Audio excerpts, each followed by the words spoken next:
好了，床又铺好了。你们两个，今天谁睡在地板上啊？他，你，明明是你，我昨天睡到地板上的。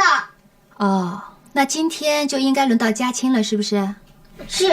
嘉庆，你听妈妈说啊，妈妈已经把隔壁的房子租下来了，到时候呢，爷爷奶奶会带着平儿一起过去住的。然后呢，你们每个人都有自己的小房间，还有床。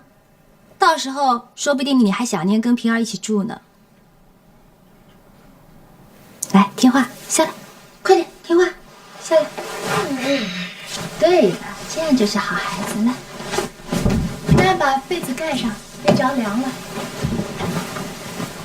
盖好，盖好。啊，睡觉了啊，不许说话聊天。行。啊，谢谢。这房子还蛮大的，家具电器也都有。啊，这是您的钥匙。啊，好，谢谢。有问题随时与我联系。好的。祝您住得愉快。谢谢。哎，老公，你看，这个房间爸爸妈妈住，这个平儿住，然后那边还有一个小隔间，阿姨也可以住的。这离得挺近的，来来往往也方便。这个房子本来租出去的，好不容易才争取到的。这房子一个月多少钱12000。付过了啊，押1付6。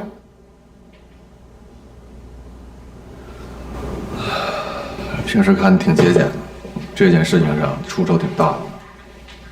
确实不便宜，但是这钱不是给平儿和爸爸妈妈用的吗？只要他们住舒服了，我觉得也值得，你说呢？而且大家不用那么挤了。那么挤？我小的时候，一个房子30多平，住5、6口人，不觉得挤。现在我们家200多平，住4个大人2个孩子，反倒觉得挤。不是平儿没住过来的时候，你也不说挤。这平儿一住过来，你天天说房子不够住，我就不明白了，一个孩子到底占你多大空间呢？那以前不是没有条件吗？现在有条件，为什么不能住得舒服一点啊？而且我还想跟你说件事儿呢。你看，你每个月给罗子君的抚养费挺高的，其实就是想让他们生活得好点，是吧？那现在，其实平儿一直是住在我们家的。我在想，你可不可以跟他说一下，把这个生活费问他要回来？现在平儿吃的住的一样好，而且他还解放了，我觉得这样不是两全其美吗？把生活费要回来，你什么意思啊？我的意思是说，这个抚养费其实就是给小孩子用的嘛，是不是？现在平儿天天在我家住，我这个钱还是花在他身上的呀。而且，罗子君以前他是不工作的，现在他有工作了。你说，对于孩子，我们抚养是有义务的，但是对于他，我们有能力当然要帮他一下的了，是吧？但是，那不是义务吧？这账啊，也算得挺清楚的。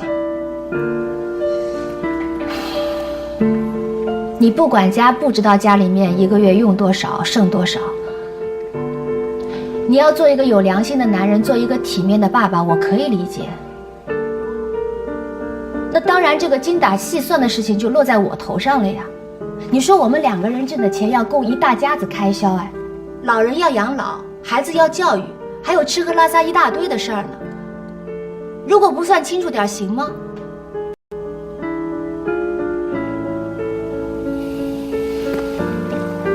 如果你觉得不合适的话，那我就把这房子退了，到时候再想办法呗。要不，你再看看，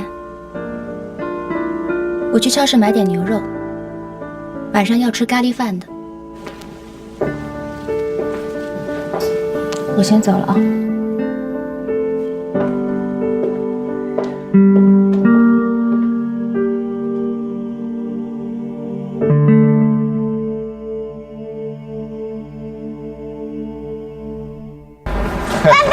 哎，哎呀呀，行，别闹，来，书包给我。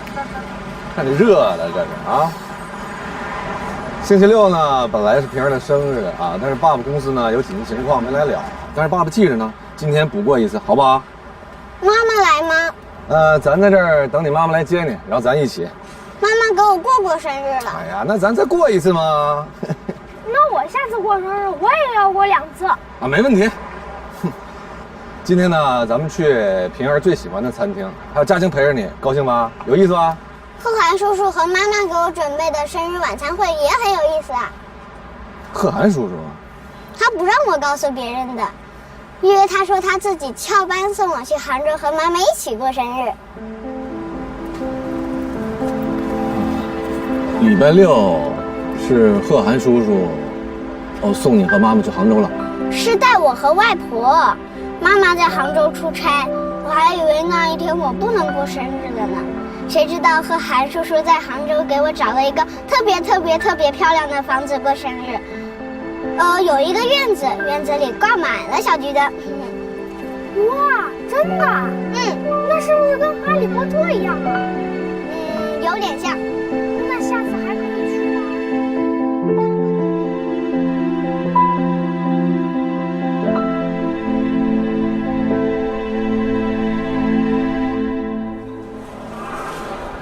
呀，再跳一次。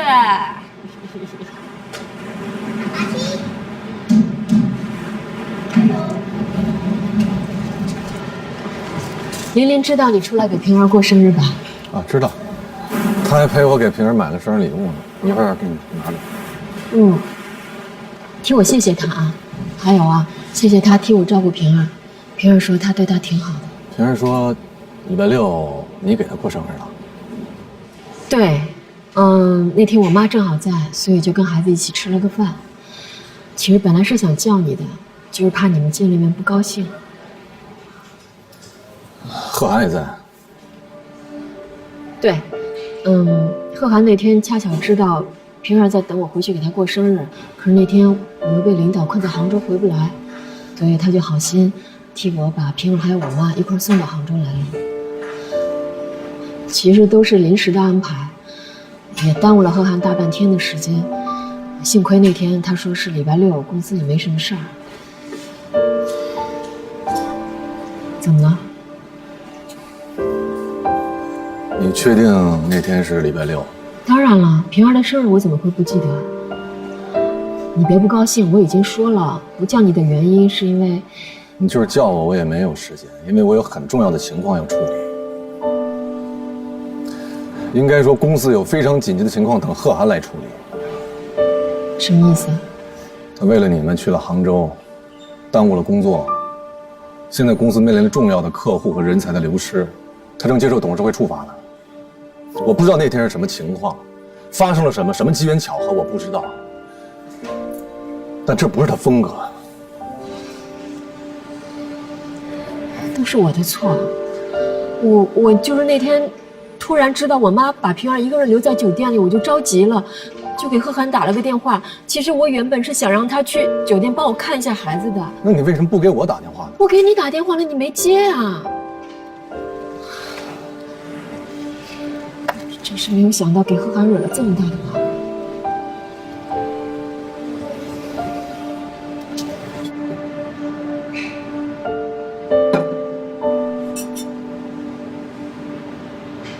对了，唐晶回来了，贺涵跟他求婚了。唐晶终于出手了。什么叫出手？那你说他们两个谁更想结婚呢？肯定不是贺涵吧？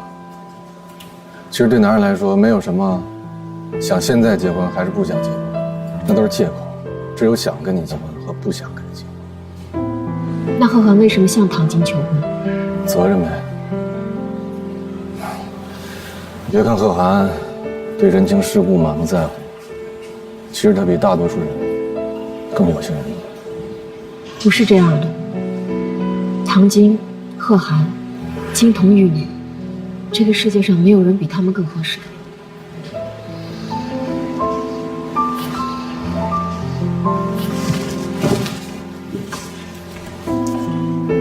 平儿呢？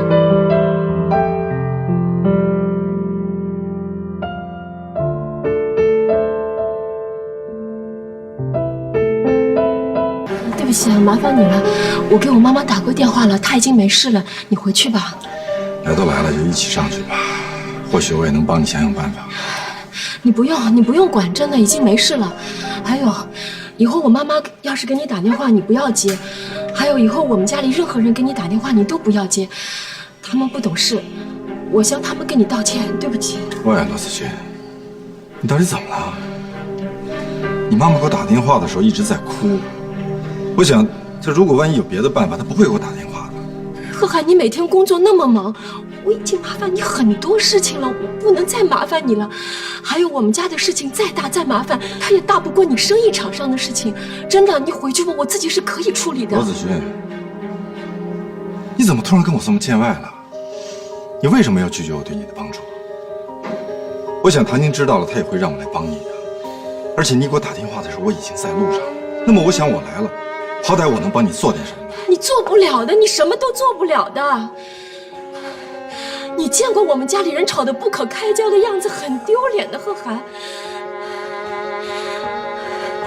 我们家今天的问题是那些陈年腐坏的问题堆积起来的，是你帮不到点子上的，只有我自己知道，我都帮不上这个忙。还有，我告诉你，一旦让我们家里人知道，让我妈、让我妹妹还有我妹夫知道你可以这样无私的、不求回报的帮他们，他们会一而再、再而三的来缠住你，你到时候甩都甩不掉，他们会不知天高地厚的来麻烦你的。那又怎么样呢？你觉得我应付不了吗？难道你就这么小看我吗？啊？我求你了，贺涵，你回去吧，真的，我求你了。快点走吧，真的，你不要再在这儿待着了。你现在应该在办公室里待着，或者是守在唐晶的床前，他刚刚做完手术，他需要你。还有，你们就要结婚了，你们有很多的事情要做，你不应该现在在这儿浪费你的时间，真的。我这儿虽然已经糟糕的一塌糊涂，但是我习惯了，我知道怎么应付。我不可能再把那一切变好，但是最坏也就这样了，不可能再坏了。再坏的情况，我来了就会逆转。你跟我一起上去。我不是要你真的，我走吧，我求你了。子君，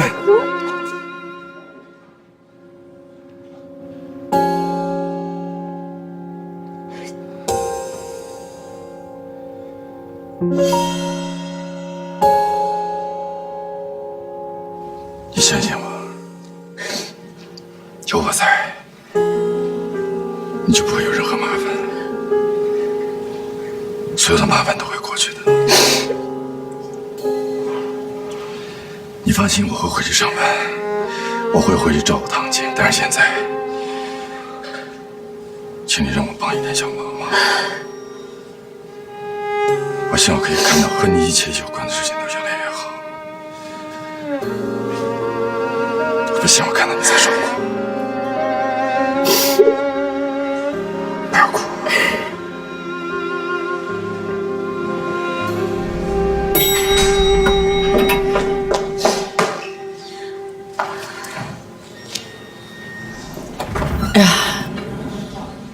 那个你们都来了哈，谢谢你啊，贺涵，我就知道你会来的。刚才我还跟子君有讲过，以后不管有任何事情需要我帮忙，你随时打电话来。是的呀，我就是跟他这样讲的呀，可是他就说不让我打扰你的生活了呀。咱们赶紧上去吧啊！快点来。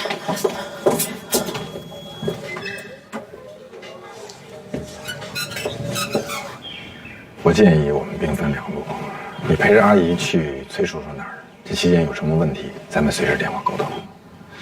白光跟我走，老卓那儿有个仓库，打扫可以临时住进去。等子君回来之后，你们再商量商量，看看是不是找一个新的地方去住。那个房租我现在拿不出来，我得……老卓是我的朋友，房租的事情你不用担心。啊，那子群他。你有没有去那个理发店找过那个叫阿辉的人？找过了，他们说他走了，到别地儿干活去了，也不告诉我去哪儿干活了。孩子他什么时候交给你的？昨天晚上。那就48小时之后你去报警，警察会帮你找到阿辉。对呀，就是这样啊！你看多好，就用这个办法，我就说嘛，把贺涵找来是对的嘛。哎呀，你看一来分析的横竖左右的，分析的头头都是道的，太好了呀！不是贺涵，关键是我们到了保健家啊，他儿子如果还不让我们见他爸爸，好了，这个事我来管了，你就不要再和你。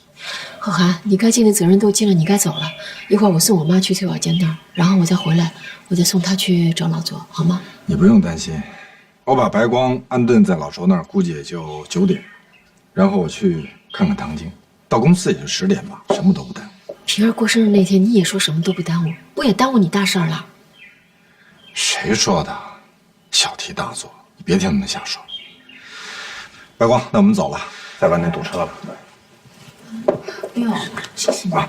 阿姨，您坐。休息一下。君君啊，哎呦，你知道不知道？我这一路走着，我的心啊蹦啊蹦啊蹦，蹦的都快从喉咙里蹦出来了。哎呦，我心里只有默念着贺涵，贺涵，贺涵，我觉得才会好一些。真的，我第一次见到贺涵，我就觉得心里特别踏实，我就觉得他是我们家的大救星啊！妈，你真的想多了。我们自己家里的事儿自己解决，不是每次出事儿人家都会出来帮你解决问题的。怎么不会呀？哎，你跟陈俊生离婚以后，每次都是他来英雄救美的，你忘了？哎，你记不记得？是不是啊？不是的，怎么不是？是不是前面那幢啊？啊，是的，啊，就是那儿。走啊，好，等一下。走啊！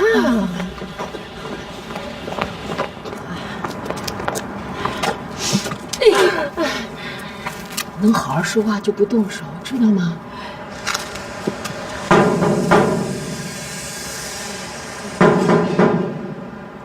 有人吗？哎呀，你非要好好说话，他哪能管你呀？他屋里你看明明是有人的嘛。开门，宝剑，崔宝剑，你开门啊！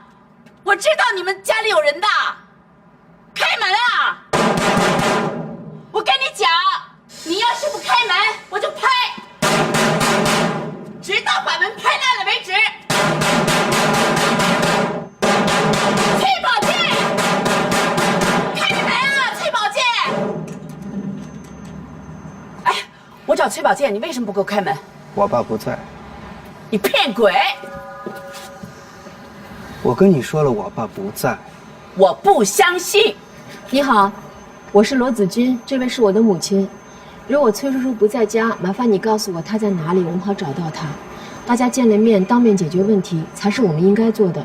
你现在这个态度，只能逼得我妈妈一次一次想尽办法找上门来。他来多少回，都见不着我爸。你说你跟他费这么多话干嘛呀？你让我进去。宝剑，宝剑，我来了，我是珍珠啊！宝剑，宝剑，宝剑，宝剑。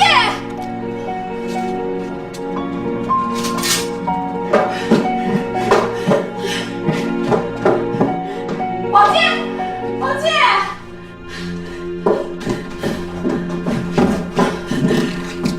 你爸爸他人呢？啊？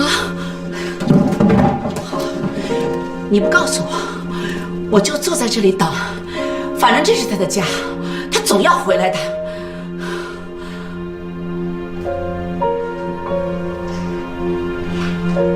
你走，你再不走，我报警了啊！